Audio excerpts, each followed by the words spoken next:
السلام علیکم دوستو، امید کرتا ہوں آپ سب بخیر ہوں گے۔ اور آج کا جو ہمارا ٹاپک ہے وہ ہے ایران پر ایک ٹپڑی کی ہے قاری، وہاں کے مشہور قاری رشید۔ انہوں نے یہ ایک اپنا جو ہے بیان دیا ہے ایکس کے ذریعے سے، یعنی ٹویٹر پر، کہ جو ڈونلڈ ٹرمپ ہے وہ جو ہے ایران کے اوپر جہنم کے دروازے کھول دے گا۔ اور اتنی بڑی بات انہوں نے، جبکہ لوگ ہر جگہ، ایران ہو ہر جگہ ان کے قرآن کی تلاوت سنی جاتی ہے، لیکن اس نے ان کی منافقت پر جو ہے افسوس کے سوا کچھ نہیں کیا جا سکتا۔ ایسے قاری کو، ایسے پڑھنے والوں کے منافقت پر افسوس کے سوا کچھ نہیں کیا جا سکتا۔ جو لوگ مسلمانوں کا دل دھڑکتا ہے کعبہ شریف اور مدینہ شریف کے لیے، وہاں پر اس طرح کے انسان ہوں گے، اس کی کسی کو امید بھی نہیں ہوگی۔ لوگ بہت سارے بولتے ہیں عوام میں کہ جو ہے وہاں کے لوگ بدعقیدہ ہیں، ان کے پیچھے اہل سنت والجماعت نماز بھی نہیں پڑھتے ہیں، جو سچے اہل سنت ہوتے ہیں۔ تو بہت سے لوگ اس طرح سے مذاق اڑا دیتے ہیں، ارے تم لوگ فرقہ پرستی ہر جگہ پھیلانا چاہتے ہو، ان کی وہ جو ہے صحیح ہیں، ایمان والے ہیں، ان کے پیچھے نماز نہیں پڑھتے ہو۔ تو دیکھو کہ وہ وہاں کا امام ہے، اور اس نے وہاں کی قرآن کی تلاوت جو ہے وہ کرتا تھا، وہاں پہ اسی کی تلاوت وہاں پہ سنائی جاتی تھی۔ وہاں کے جو مین ریلیجیس ٹیچر کے طور پر جو لوگ ہیں اس وقت میں، ان میں سے یہ قاری بھی ہے جس نے ایسا بیان دیا ہے۔ تو یہ جو قاری ہے، اس کا ایمان دیکھیے کہ ٹرمپ کو وہ خدا کی طرح مان رہے ہیں، اس کا اپنے رب کے پر بھروسہ نہیں ہے، اس کا ایمان ہے ہی نہیں۔ یہ کہتے ہیں کہ ہم سے بڑا توحیدی کوئی نہیں ہے، لیکن پتہ چل رہا ہے کہ اس نے جو خدا جس کو مانا ہے وہ امریکہ کو مان رکھا ہے، اس کے صدر ٹرمپ کو مان رکھا ہے، اس لیے کہہ رہا ہے وہ جہنم کے دروازے کھولے۔ لعنت ہے ایسے لوگوں پر، چاہے کہیں کے بھی ہو، چاہے وہ عرب کے اندر ہو، چاہے کہیں پہ بھی ہو۔ اسی لیے اللہ کے رسول صلی اللہ تعالیٰ علیہ وسلم نے، یا اسلام کے اندر اللہ رب العالمین نے اسلام کی جو تعلیمات ہے اس میں اسلام کی بقا کا جو معیار رکھا ہے، جس چیز کو بنیاد بنائی گئی ہے، وہ سب سے پہلی بنیاد ایمان کو بنائی گئی۔ اگر ایمان آپ کے دل میں ہے تو آپ اسلامی ہیں، اسلام پر قائم ہیں۔ اگر آپ کے پاس ایمان نہیں ہے تو پھر آپ کہیں پر بھی، چاہے کعبہ شریف میں بھی مر جاؤ گے تو پھر آپ کو جنت نہیں ملنے والی، جہنم کے سوا کوئی راستہ نہیں ہے۔ چاہے کعبہ شریف میں مرو، چاہے مدینہ شریف میں مرو، چاہے جہاں پہ بھی، تو جنت دلانے والی جو چیز ہے وہ ایمان کی ہے۔ اور ان کے جو عقائد ہیں، جس طرح کے یہ لوگ عقیدے اور جس طرح کی فکر ہے ان کی، اس سے پتہ چلتا ہے کہ یہ لوگ اللہ کو بھی نہیں مانتے، اللہ کے رسول صلی اللہ علیہ وسلم کو بھی نہیں مانتے، اور اگر کسی کو مانتے ہیں تو یہ امریکہ کو مانتے ہیں، اسرائیل کو مانتے ہیں۔ یہی قاری 4-5 سال سے پیچھے جو ہے فلسطین کے لوگوں پر، غزہ کے لوگوں پر بے تحاشا اسرائیل نے بمباری کی، وہاں چھوٹے چھوٹے بچوں کو جو ہے وہ قتل کر دیا، اور قریباً 75,000 یا 1.5 لاکھ لوگوں کی جان لے لی ان لوگوں نے۔ ایک لفظ اس کے ٹویٹر سے نہیں نکلا، پتہ نہیں مر گیا تھا جہنم میں، یہ سو رہا تھا جا کر کے کیا کر رہا تھا، لیکن اچانک سے یہ نکل کے باہر آ گیا جب اس کے باپ دادا، یعنی اس کے بیک بون اسرائیل اور امریکہ کے اوپر میزائلیں گرنے لگی، تب پھر یہ ان کے اندر حرکت آ گئی اور انہوں نے ایسی باتیں کہہ دی۔ اور دیکھنے کی بات یہ ہے کہ لوگ اس بحث میں الجھے ہوئے ہیں کہ ایران جو ہے وہ غلط کر رہا ہے، یا جو عرب کنٹریز ہے وہ غلطی پر ہیں۔ تو میں آپ کو بتاؤں، عقیدے کی بنیاد پر نہ تو ایران صحیح ہے، اور عقیدے کی بنیاد پر سعودی آل سعود بھی صحیح نہیں ہے۔ یہ وہابی سلفی جو ہے، یہ نجدی، یہ عقیدے کی بنیاد پر ہمارے آقا صلی اللہ علیہ وسلم کے بارے میں یہ عقیدہ رکھتے ہیں کہ حضور پاک صلی اللہ علیہ وسلم کے ساتھ جو ہے، کہ حضور پاک صلی اللہ علیہ وسلم کا وسیلہ، اور ان کا وسیلہ جو ہے شرک ہے، اور حضور پاک صلی اللہ علیہ وسلم کی شفاعت کا انکار کرتے ہیں۔ دوسرا یہ کہ حضور پاک صلی اللہ علیہ وسلم کے علم غیب کا بھی انکار کرتے ہیں کہ اللہ نے ان کو علم غیب عطا فرمایا۔ تیسرا یہ کہ حضور اکرم صلی اللہ تعالیٰ علیہ وسلم کو جو ہے عام بشر کی طرح مانتے ہیں، نعوذ باللہ من ذالک۔ اس وجہ سے ان عقائد کی وجہ سے ہم انہیں ایمان والا نہیں مانتے. جو بھی ایسا عقیدہ رکھتا ہے ہم اسے مسلمان مانتے ہی نہیں ہیں، کیونکہ یہ قرآن کے خلاف عقیدے ہیں. کیونکہ قرآن کریم میں اللہ رب العالمین نے یہ خاص طور سے واضح طور پہ فرمایا، یا ایھا الذین آمنوا اتقوا اللہ وابتغوا الیہ الوسیلۃ وجاہدوا فی سبیلہ لعلکم تفلحون. کہ ایمان والو اللہ سے ڈرو اور اس کی راہ میں ایک وسیلہ تلاش کرو اور اللہ کی راہ میں جہاد کرو تاکہ تم کامیاب ہو جاؤ. یہ وسیلے کی واضح آیت ہے. دوسری وسیلے کی اس سے بھی واضح آیت یہ ہے، حضور پاک صلی اللہ علیہ وسلم سے وسیلے پر جو دلالت کرتی ہے وہ آیت ہے، وَلَوْ أَنَّهُمْ ظَلَمُوا أَنفُسَهُمْ جَاءُوكَ فَاسْتَغْفَرُوا اللَّهَ وَاسْتَغْفَرَ لَهُمُ الرَّسُولُ لَوَجَدُوا اللَّهَ تَوَّابًا رَحِيمًا. کہ وہ لوگ جو اپنے جانوں پر ظلم کر بیٹھے، اے پیغمبر آپ کے پاس آئے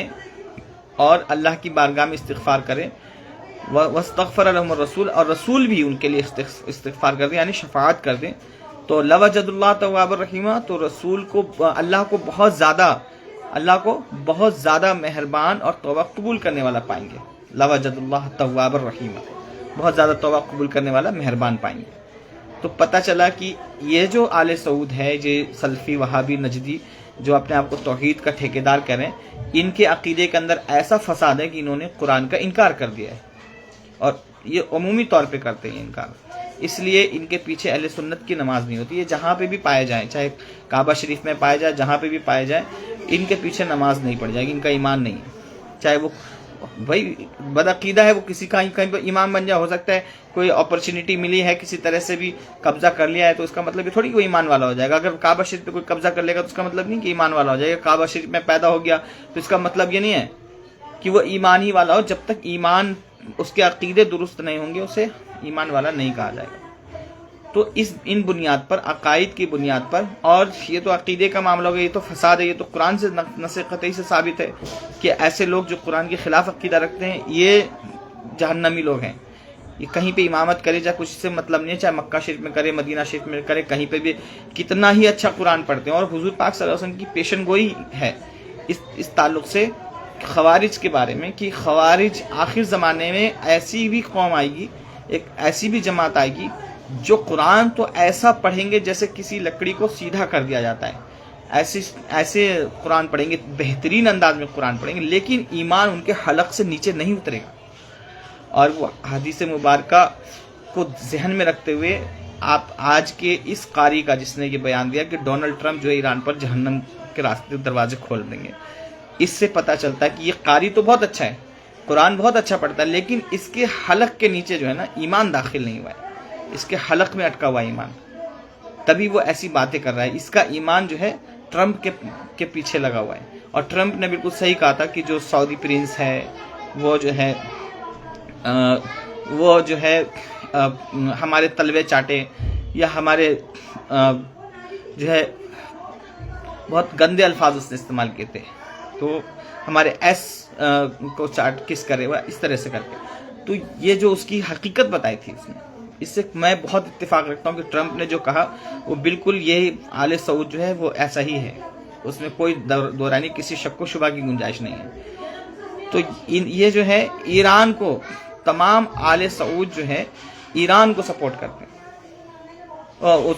اسرائیل اور امریکہ کو سپورٹ کرتے ہیں. اسی لیے انہوں نے وہاں پر جو بیسس ان کے بنوا رکھے ہیں، ہوائی اڈے، جہاز وغیرہ جو بنائے ہیں، ان کے رکنے کا، ٹھہرنے کا، حملہ کرنے کا، ان کے کھانے پینے کا انتظام سارا سعودی، یہ عرب کنٹریز ہی ان کا خرچہ اٹھاتی ہے. یہاں تک کہ انہیں خنزیر کھانا ہے تو وہ بھی اس کے لیے مہیا کراتے ہیں اس پاک سرزمین پر.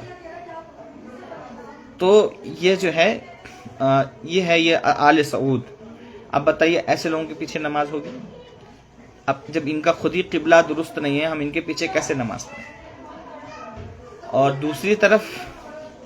یہ تو ہو گیا آل سعود کا معاملہ، سلفی وہابی نجدیوں کا معاملہ جو ایمان سے خالی، عقل سے پیدل،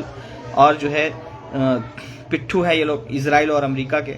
اور انہی کے ساتھ ان کا حشر ہونے والا ہے، کیونکہ جو جس سے محبت کرے گا دنیا میں اسی کے ساتھ اس کا آخرت میں حشر بھی ہوگا. تو یہ سب خنزیر خوروں کے ساتھ اٹھیں گے میدان محشر میں. دوسری طرف ہے ایران. ایران جو ہے وہ بھی اسلامی عقائد کے معاملے میں، اس کے عقیدے میں بہت، وہاں کے جو لوگ ہیں جو مذہبی رہنما ہیں، جو شیعہ ہیں اپنے آپ کو، یا روافظ ہیں، ان کا بھی مذہبی معاملات میں عقیدہ جو ہے فساد والا عقیدہ ہے، وہ حق والا عقیدہ نہیں ہے، وہ حق پر ہے نہیں۔ لیکن وہ حق پر ان کے عقائد کیسے ہیں؟ ان کے عقائد آپ کو کچھ چند چیزیں میں بتا دوں جو ان کی کتابوں میں بہت ہمیشہ ایک دم ٹائٹل کے طور پہ چھپا ہوا ہے۔ ان کے عقیدے میں جو سب سے بڑا فساد ہے وہ یہ ہے کہ یہ خلفائے راشدین کو، صحابہ کرام کو ایمان والا مانتے نہیں، صرف حضرت علی کرم اللہ وجہ الکریم کو مانتے ہیں کہ وہی اول خلیفہ ہیں۔ وہ یہاں تک بڑھ جاتے ہیں کہ وہ نبی کے پاس جو فرشتہ آیا تھا وہ غلطی سے نبی کے پاس چلا گیا، وہ حضرت علی کے پاس نبوت لے کے آنا تھا، اس کو وحی لے کر کے آنا تھا۔ اس طرح کی بدعقیدگی ان کے اندر ہے کہ وہ، اور صحابہ میں کسی کو بھی پہلا حضرت، جیسے ہمارے اہل سنت کا عقیدہ ہے اول خلیفہ حضرت ابوبکر صدیق رضی اللہ تعالیٰ، اور سب سے افضل، ہر اعتبار سے افضل حضرت ابوبکر صدیق رضی اللہ تعالیٰ۔ دوسرا،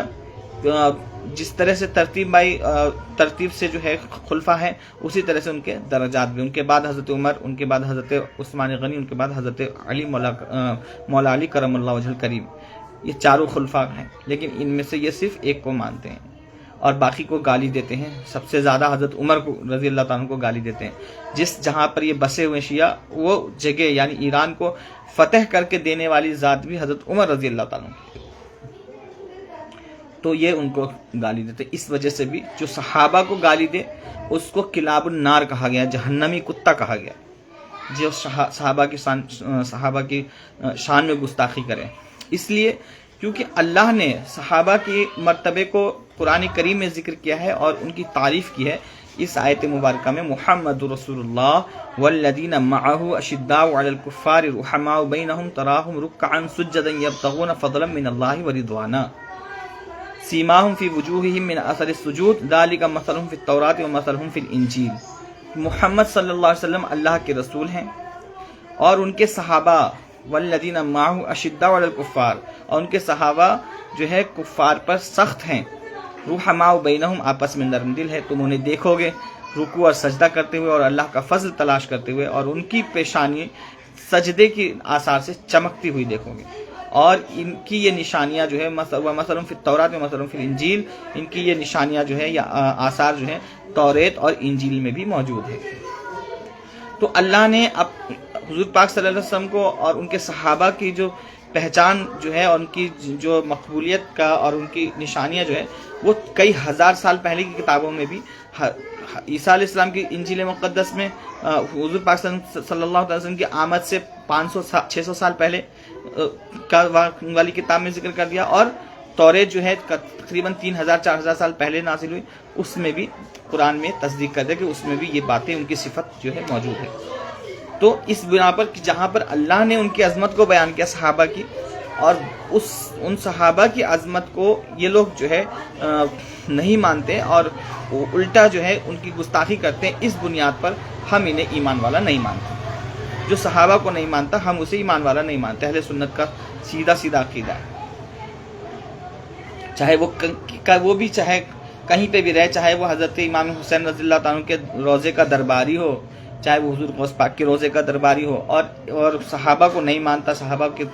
شان میں گستاخی کرتا ہے، تو ہم اسے کچھ نہیں مانتے۔ وہ درباری ہوگا لیکن وہ جہنمی کتا بھی ہوگا ساتھ ساتھ میں۔ تو اس لیے شیعہ کے بہت سارے کفریاتی عقائد ہیں جن کی بنیاد پر ہم انہیں ایمان والا نہیں مانتے۔ باقی جو لڑائی ہو رہی ہے اس وقت، اور جو لوگ جو ہے کچھ لوگ جو ہے دو دھڑے میں بٹ گئے، کچھ لوگ سعودی آل سعود کے جو ہے محمد بن سلمان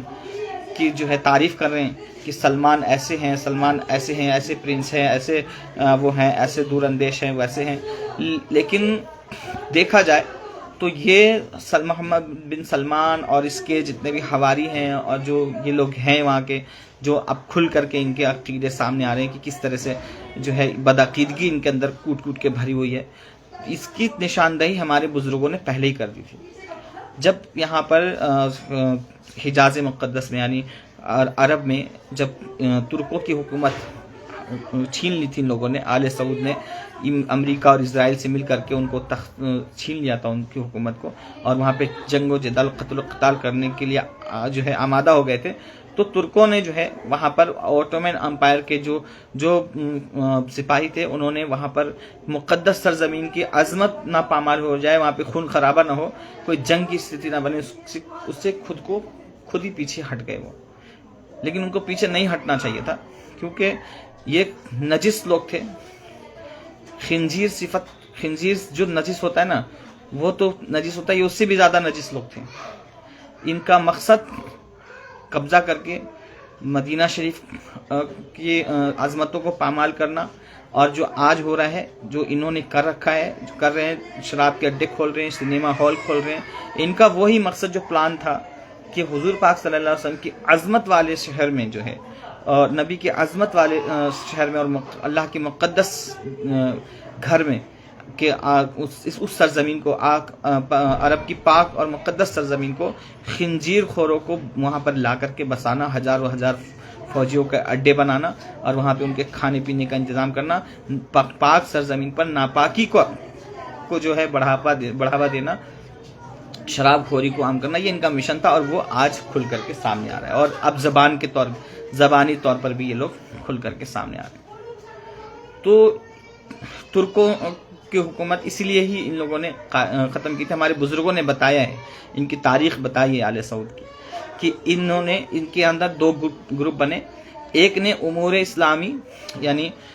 جو مسئلے مسائل اور اسلامی تعلیمات اور تبلیغ کا ذمہ لیا، وہ سلفی تھے. نجدی، عبد الوہاب نجدی جو تھا، جہنمی کتا، اس کے عقیدے کو نافذ کیا. اور آل سعود اس میں سے ایک گروپ جو ہے، اس نے اپنے آپ کو حکومت کے عہدے پر فائز کیا، کہ ہم حکومت کریں گے اور تم جو ہے مذہبی امور کو سنبھالنا، ہم سیاسی اور جو ہے منظرنامہ کو، اس کو ہم سیاسی امور کو ہم سنبھالیں گے. اور اس طرح سے ان لوگوں نے وہاں پہ قبضہ کر کے، ترکوں کو ہٹا کر کے انہوں نے قبضہ کیا. اور آج ان کے قبضہ ہونے کے بعد جو منظرنامہ وہاں پر ہے کہ علماء اہل سنت کو قتل کر دیا جاتا ہے اگر ذرا سا بھی کچھ ہو. ابھی کچھ دن پہلے علامہ حضور تاج الشریعہ کے صاحبزادے علامہ اختر رضا، علامہ عزت میاں صاحب کو گرفتار کر لیا انہوں نے، ایک محفل میلاد کے ذکر میں وہ شرکت فرما گئے. تو بہرحال تو ان کا یہ پورا پلان ہے، پیچھے سے پلان ہے. اسی طرح سے جو ہے،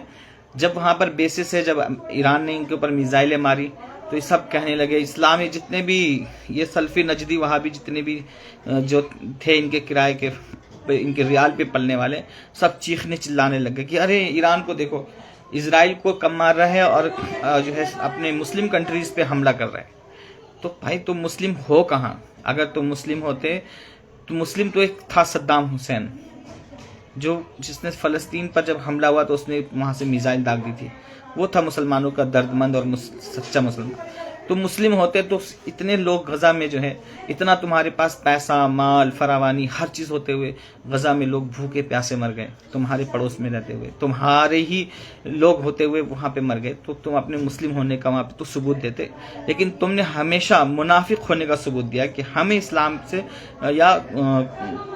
جو ہے اسلام کے ماننے والوں سے کوئی تعلق نہیں، ہمیں اپنا عیش و آرام چاہیے، ہم نے جس مقصد کے لیے حکومت حاصل کی ہے وہ ہمیں پورا کرنا ہے، یعنی رسول پاک صلی اللہ علیہ وسلم کی سرزمین کو پامال کرنا ہے، اس کی عظمتوں کو. دوسرا یہ کہ ہمیں جو ہے یہاں پر علماء اہل سنت کو قتل کرنا ہے. وہ انہوں نے کرا اور کرتے ہوئے آ رہے ہیں، بہانہ ڈھونڈ کر کے ہزاروں لاکھوں علماء کرام کو قتل کر ڈالا آل سعود کی حکومت نے. اور ادھر جو ہے ایران نے اپنے برسوں تک جو ہے سنی کنٹری، جب تک صدام حسین اس سے لڑتے رہے شیعہ سنی وواد کو لے کر کے، ان کے وہ اس پہ بم گرا، اس پہ اس طرح سے لڑتے رہے. ابھی جس حساب سے ایران جتنا طاقتور ہے، اگر اس نے سنی کنٹری سے لڑائی نہیں کی ہوتی اور یہ سب چیزیں اپنے طاقت وہاں پہ برباد نہیں کی ہوتی، تو پھر آج کے ٹائم میں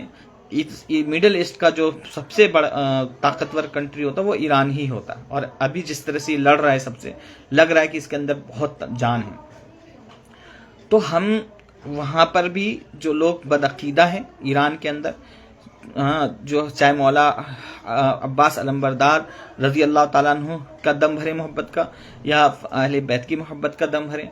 لیکن جو گستاخیاں جو یہ لوگ کرتے ہیں صحابہ اکرام کے درمیان کے آپسی معاملات کو لے کر کے امت مسلمہ میں جو انتشار پھیلاتے ہیں، ان کا بھی مقصد وہی ہے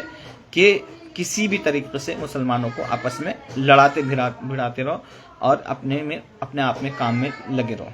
تو دونوں کا مقصد ایران اور آل سعود دونوں کا مقصد ایک ہی ہے۔ یہ بھی مسلمانوں کو قتل کرنے میں کوئی پیچھے نہیں ہٹا، اس نے بھی قتل غارت کی، اور یہ بھی انہوں نے بھی جو ہے بغداد میں جو ہے عراق میں بہت خون خرابہ کیا انہوں نے۔ تو یہ چیزیں ہیں، یہ دونوں پہلو کو ذہن میں رکھتے ہوئے، لیکن اس کے باوجود ابھی ہم مسلمان اہل سنت والجماعت ایران کے سپورٹ میں ہیں۔ ایران، ہم چاہتے ہیں کہ ایران جیت جائے تاکہ یہ جو ظلم و بربریت کرنے والا اسرائیل اور امریکہ ہے، یہ اس کی عقل ٹھکانے آ جائے اور یہ اپنے ظلم و بربریت سے باز آ جائیں۔ نہتوں پر، بچوں پر جو بم، ایسے کیمیکل بم ڈال کر کے ان کو ہوا بنا دینا، اڑا دینا، ان کے چیتھڑے اڑا دینا، ان سب سے یہ لوگ باز آ جائیں۔ ان کو ایسا کوئی پٹائی کرنے والا ہو، چاہے وہ ایران ہو، چاہے وہ چائنا ہو، چاہے وہ روس ہو، کوئی بھی کنٹری ہو، جو اسرائیل جیسے دہشت گرد کنٹری کو، آتنکواد سنگٹھن کو جو ہے جو مارے گا، ہم اس کے سپورٹ میں ہیں۔ ہمارے لیے ہم کچھ دے نہیں سکتے، ہم دعا دے سکتے ہیں کہ ہم دعا کریں گے کہ اللہ انہیں کامیابی دے، فتح دے، اور وہ جو ہے ان کی بھی پٹائی کرے اور ساتھ ساتھ میں ان آل سعود کی بھی پٹائی کرے، اور موقع ملے تو وہاں پر آل سعود کے رجیم کو چینج کر ڈالے، کیونکہ ان کے بھی رہنے سے کوئی فائدہ نہیں ہے نا۔ وہ اسلامک روایات کو قائم نہیں رکھ پا رہے ہیں، وہ روایت کو ختم کرتے جا رہے ہیں، ہر چیز میں تبدیلی کرتے جا رہے ہیں، جو اسلامک جو روحانی معاملات تھے وہاں کے سب کو پامال کرتے ہوئے جا رہے ہیں۔ تو ان کا نیست و نابود ہونا، اسرائیل سے پہلے ان لوگوں کا ہی نیست و نابود ہونا ضروری ہے، تاکہ پوری دنیا میں امن و امان قائم ہو سکے۔ بہرحال یہ ایک اہم موضوع تھا، کیونکہ بہت سارے لوگ ایران کی ایسے تعریف کر رہے ہیں کہ جیسے بہت بڑے ایمان والے جو ہے سیدھا جنتی ایرانی، وہ شیعوں کی، رافضیوں کی، ایران میں تو خیر ایمان والے ہیں، ایسا نہیں ہے پورے ایران کی، نعوذ باللہ من ذالک، میں بات نہیں کرتا۔ کیوں؟ جو شیعہ رافضی ہیں، جو صحابہ کے خلاف عقیدے رکھتے ہیں، صحابہ کو شب و شتم کرتے ہیں، گالیاں بکتے ہیں، وہ ان لوگوں کو بھی لوگ جو ہے اس طرح سے پیش کر رہے ہیں جیسے یہ سچے رہنما ہیں مسلمانوں کے۔ حقیقت یہ ہے کہ ایران اپنی جنگ لڑ رہا ہے، اپنے وجود کی جنگ لڑ رہا ہے، وہ فلسطین کی جنگ قطعی نہیں لڑ رہا۔ اگر فلسطین کی جنگ لڑ رہا ہوتا نا، آج پوری دنیا اس کے ساتھ ہوتی۔ جس ٹائم میں غزہ پر بربریت ہو رہی تھی، اس ٹائم میں یہ کھڑا ہو جاتا، جتنی اس کے پاس طاقت دکھ رہی ہے اس ٹائم میں، اگر یہ طاقت لے کر کے فلسطینیوں کی حمایت میں کھڑے ہو کر کے اسرائیل کے اوپر بم گرا رہا ہوتا، تو یہ اکیلا نہیں لڑ رہا ہوتا۔ آج اس کے ساتھ بہت ساری کنٹریز ہوتی، مسلم کنٹریز، چھوٹی سے چھوٹی کنٹریز بھی اسلامک جو ہے نا سہانوبھوتی کے ساتھ اس کے ساتھ کندھے سے کندھا ملا کر کے کھڑے ہوتے۔ لیکن اس دنیا نے دیکھا کہ اس نے کبھی بھی فلسطین کے حق کے لیے لڑائی نہیں لڑی، کبھی ایک میزائل اپنا استعمال نہیں کیا فلسطین کے حق کے لیے۔ وہ 12 دن کی جنگ بھی ہوئی تھی، تو جب اس کے اوپر حملہ ہوا تھا تب اس نے حملہ کیا تھا۔ تو یہ بھی خیال بالکل غلط ہے کہ وہ اسلام کی جنگ لڑ رہا ہے، اسلام کی جنگ نہیں لڑ رہا ہے، لیکن وہ اسلام دشمنوں کی پٹائی کر رہا ہے، اس سے اسلام دشمنوں کو نقصان ہو رہا ہے، اس لیے ہم ان کا ساتھ ہیں۔ ورنہ عقیدے میں یہ بھی راہ راست پہ نہیں ہے اور آل سعود بھی راہ راست پہ نہیں ہے۔ اس لیے ہمارے علماء وہاں جاتے ہیں تو اس کے پیچھے نماز نہیں پڑھتے ان کے، اور پڑھنا بھی نہیں چاہیے۔ ہم وہاں عبادت کرنے گئے ہیں اور اتنی اہم جگہ پہ گئے ہیں، وہاں پہ اپنا پیسہ خرچ کر کے جا رہے ہیں، مال دولت ہر چیز قربان کر کے جا رہے ہیں، اپنے بچوں کو، بیوی کو چھوڑ کر کے، گھر وغیرہ کو چھوڑ کر کے جا رہے ہیں، اور اللہ کے سپرد اپنی جان کو کر کے جا رہے ہیں، اور وہاں پر جا کر کے ان کے پیچھے نماز پڑھ کے نماز کو برباد کر لیں۔ یہ کوئی عقل مندی کی بات نہیں ہے۔ ایسے بدعقیدوں کے پیچھے نماز پڑھیں، ان کی امامت قبول کر لیں کہ جو ہے حضور پاک صلی اللہ علیہ وسلم کی شان کو گھٹاتے ہوں، حضور پاک صلی اللہ علیہ وسلم کے بارے میں یہ عقیدہ رکھتے ہوں کہ حضور پاک صلی اللہ علیہ وسلم کو کوئی اختیار نہیں، حضور پاک صلی اللہ علیہ وسلم ہماری زبان کو اردو یا فارسی یا کسی بھی زبان میں عربی کے علاوہ ہم بولتے اس کو سمجھ نہیں پاتے، نعوذ باللہ من ذالک۔ وہاں پہ ایک متوع ہے مظفر، وہ کہتا کہ اردو میں تم جو ہے یہ خط لکھ کر کے لاؤ، حضور پاک صلی اللہ علیہ وسلم اردو نہیں جانتے تھے، نعوذ باللہ من ذالک۔ اللہ نے فرمایا قرآن کریم میں وَنَزَّلْنَا عَلَيْكَ الْكِتَابَ تِبْيَانًا لِكُلِّ شَيْءٍ، ہم نے آپ پر وہ کتاب نازل کی جس میں ہر چیز کا روشن بیان ہے۔ تو قیامت تک جتنے بھی لینگویجز آئے ہوں گے وہ سب حضور پاک صلی اللہ علیہ وسلم جانتے ہیں، سمجھتے ہیں، چاہے اردو ہو، ہندی ہو، فارسی ہو، کسی بھی لینگویج جس کا وجود ہونا ہے، وہ سب اللہ نے اپنے محبوب بندوں کو سکھایا ہے، بالخصوص ہمارے آقا صلی اللہ علیہ وسلم۔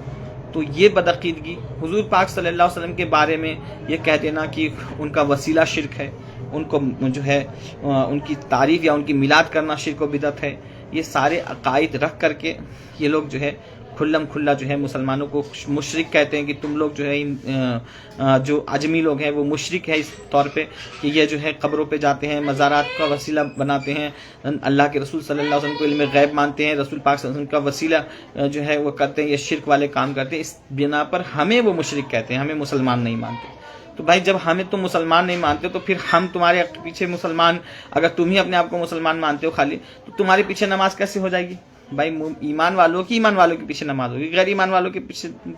غیر ایمان والوں کی تو ہوگی نہیں. تو اس لیے جو تمہارے عقائد ہیں اس بنا پر ہم تمہیں ایمان والا نہیں مانتے، تو ہم تمہارے پیچھے نماز نہیں پڑھیں گے. تم وہاں مکہ کی بات کرو، یہاں گھر کے پڑوس میں مسجد ہوتی ہے، ہم اس میں نہیں پڑھتے، امام کے پیچھے نہیں پڑھتے، اور نہیں پڑھنا بھی چاہیے کیونکہ اپنی نماز کو بچانا، یہی نماز قیامت کے دن کام آنے والی ہے. لہٰذا ہم اس نماز کو ضائع نہیں کریں گے ان نجدی وہابیوں کے پیچھے پڑھ کر کے. دوسری طرف ایرانیوں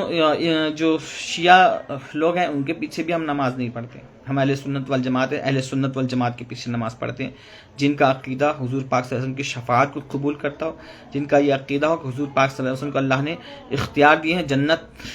جس کو چاہے وہ جنت عطا فرما دے، جس کو چاہے جو چاہے وہ عطا کر دے، جو اللہ نے ان کو عطا فرمایا ہے وہ اپنے خزانے سے عطا فرما سکتے. جس کا یہ عقیدہ ہو اس کے پیچھے نماز پڑھتے ہیں.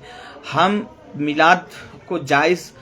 ماننے والوں کے پیچھے نماز پڑھتے ہیں. ہم حضور پاک صلی اللہ علیہ وسلم کی شفاعت کو ماننے والوں کے پیچھے نماز پڑھتے ہیں. ہم حضور پاک صلی اللہ علیہ وسلم کے علم غیب کو ماننے والوں کے پیچھے نماز پڑھتے ہیں جن کا یہ عقیدہ ہو کہ اللہ تعالیٰ نے کائنات میں، مخلوق خدا میں اللہ نے کسی کو علم غیب دیا ہے سب سے زیادہ تو ہمارے پیغمبر حضرت محمد مصطفیٰ صلی اللہ علیہ وسلم کو عطا فرمایا ہے. ہم ان کے پیچھے نماز پڑھیں گے جو ہمارے ان عقیدوں سے جن کا عقیدہ میچ کرتا ہو. ورنہ کیونکہ یہ سارے عقائد قرآن کی روشنی میں اور قرآن کے خلاف عقیدہ رکھنے والے کے پیچھے ہرگز نماز نہیں ہوتی. بلکہ اگر جان بوجھ کر کے اس کے بارے میں جان لیا کہ اس کا یہی عقیدہ ہے کہ وہ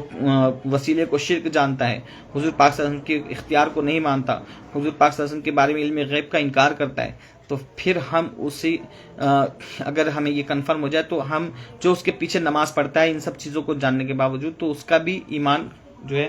ختم ہونے کا ہم مانتے کہ اس کا بھی وہ بھی ایمان سے خارج ہو جاتا ہے. یعنی جو کفر کر رہا ہے اس کو ہم ایمان مان لیں گے تو ہمارا ایمان ختم ہو جائے گا. یعنی کسی ایمان والے کو یہ قاعدہ ہے، کسی ایمان والے کو کافر کہنے سے، جو ایمان رکھتے ہوئے کسی ایمان والے کو کافر کہے گا تو اس کا ایمان ختم ہو جائے گا. اسی طرح سے کسی کافر کو ایمان والا کہنے والا اگر ایمان والا ہے تو اس کا ایمان ختم ہو جائے گا. یہ اصول ہے، یہ اسلامک اصول ہے. تو آپ سب لوگ سمجھ گئے کہ آخر معاملہ کیا ہے. جو لوگ، اسی لیے یہ ویڈیو میری بہت ہی امپورٹنٹ تھی. بہت دنوں سے میں دیکھ رہا تھا کہ بہت سارے لوگ جو ہے شیعوں کے قصیدے پڑھ رہے ہیں اور ان کو جو ہے ایمان والا بتا رہے. تو ایمان والا نہیں، اپنے جذبات کو قابو، اپنے جذبات کا اور اپنی حمایت کو تو کریے لیکن اپنے ایمان کا سودا مت کریے. کسی کی بھی حمایت کے چکر میں ایمان کا سودا نہیں ہونا چاہیے. ایمان وہ چیز ہے کہ جس کی کوئی قیمت نہیں ہے. جو ایسے معاملات، یہ سب چیزیں ہوتی رہیں گی، قیامت کی نشانیاں ہیں. ایسے تو پھر لوگ، اگر اتنا ہلکا ایمان آپ رکھتے ہیں کہ کوئی اس طرح سے اگر کوئی اس میں کرے وہ کر دے گا تو آپ اس کی طرف ہو جائیں گے، اس کے عقیدے کو اپنا لیں گے، اس کو ایمان والا ماننے لگ جائیں گے، بد عقیدوں کو. تو پھر آپ کا ایمان بہت کمزور ہے. ایسا ایمان نہیں ہونا چاہیے. پھر تو دجال آئے گا تو آپ سب سے پہلے اسی کے اوپر ایمان لے آئیں گے کہ وہ بارش بھی کر دے گا، وہ طرح طرح کے شابدہ بازی جادو دکھائے گا، لوگوں کو زندہ کر دے گا، مار دے گا. تو لوگ تو پھسل جائیں گے ایسے ہی. ایمان بہت کانفیڈنٹل ہونا چاہیے، بہت مضبوط ہونا چاہیے. ایمان ہی وہ چیز ہے جو آپ کو دنیا اور آخرت میں کامیاب کر دے گی. آپ دنیا میں دولت یا کسی طرح کی فراوانی کی وجہ سے آپ پریشان رہے تو یہ پریشانی موت تک رہے گی.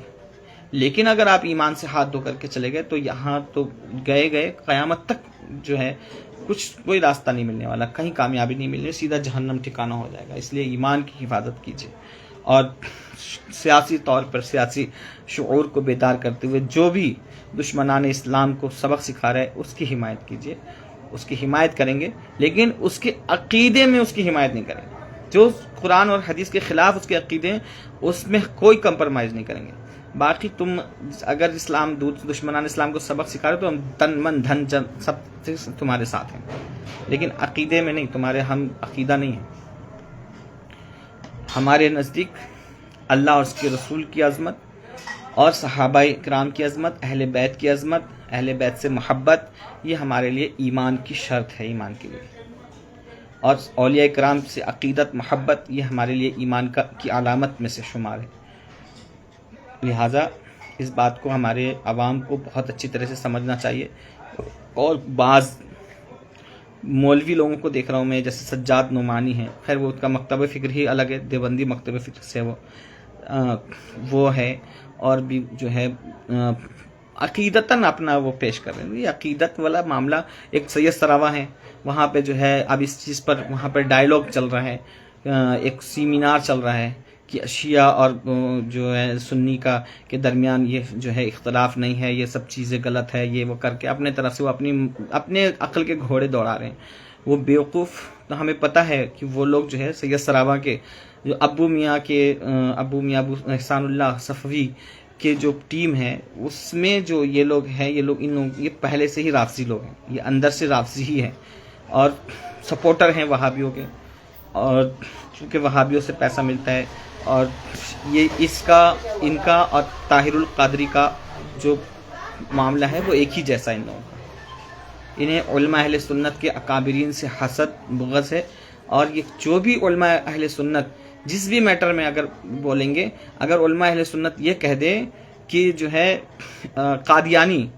کو، اگر وہ کہتے ہیں کہ قادیانی جو ہے سڑا ہوا کافر ہے، تو وہ اس کو مومن ثابت کرنے کے لیے رات دن کتابیں اور طرح طرح کی بکواس کو اٹھا کر کے سوشل میڈیا پہ لے کر کے آ جائیں گے کہ نہیں جی وہ تو ایمان والے ہیں، یہ تو غلط کہہ رہے ہیں، فرقہ واجی والے لوگ ہیں جو اس کو غیر ایمان والا بھی، جیسے جو ان کے چار اشرف علی تھانوی، قاسم نانوتوی، رشید احمد گنگوئی، خلیل احمد امبیٹوی، یہ چار جو ہیں، ان چاروں پر کفر کا فتویٰ ہے، اس کو ایمان والا ثابت کرنے کے لیے رات دن قلم کی سیاہی گھس رہے ہیں، لیکن انہیں پتہ نہیں ہے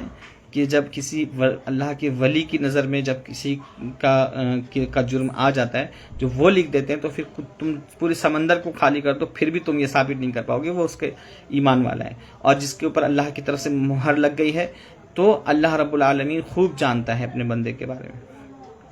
اور اللہ اپنے بندوں کے ذریعے سے جو ہے کفر و شرک کے جو نقاب ہوتا ہے وہ اٹھوا دیتا ہے۔ تو وہی اعلیٰ حضرت فاضل بریلوی رحمۃ رضوان نے اور اس زمانے کے علماء حرمین شریفین نے جو ہے ان کے اوپر قلم چلا دیا تھا کہ ایسے عقیدے رکھنے والے جو حضور پاک صلی اللہ علیہ وسلم کے علم غیب کو جانوروں کے علم سے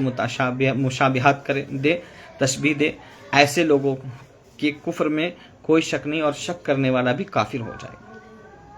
باضابطہ فتویٰ موجود ہے، تمہید ایمان کو آپ پڑھیں، اس میں فتوے موجود ہے، حسام الحرمین کے اندر موجود ہے، وہ سارے کے سارے فتوے پورے مہر کے ساتھ توثیق کے ساتھ موجود ہیں۔ تو یہ تو ہمارے بزرگوں نے بتا دیا تھا، وہ اس لیے ہم پہچانتے ہیں، سید سراوا کے لوگوں کو پہچانتے کہ یہ آخر ہے کیا اندر سے۔ تو آپ ان کی بحثیں پڑھ دیکھیے، کسی بالکل صاف صاف وہ شیعوں کے ابھی عقیدے کے طور پہ شیعوں کے فیور میں، بھائی ہم بھی فیور میں ہیں جنگ کے طور پہ، سیاسی عالمی منظرنامے کے طور پہ ہم ایران کے ساتھ ہیں، لیکن عقیدے میں تو اتنا بھی کمزور ایمان نہیں ہے کہ بس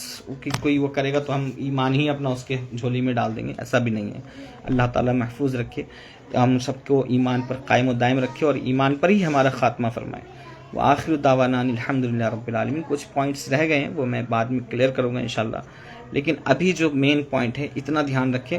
کہ عقیدہ صرف اہل سنت والجماعت کا صحیح ہے، نہ آل سعود کا صحیح ہے، اور نہ آل سعود کے ایسے عقیدے کہ جس کی بنا پر ہم ان کے پیچھے نماز پڑھ لیں، ہماری نماز ہو جائے۔ دوسرا، نہ ایرانی جو شیعہ رافضی ہیں ان کے ایسے عقیدے کہ جس کی بنیاد پر ہم ان کے پیچھے نماز پڑھ لیں ہماری نماز ہو جائے۔ ان دونوں کے عقائد میں فساد ہے اور ان کے پیچھے نمازیں نہیں ہوتی ہے، اور جو ان کے عقیدے کو صحیح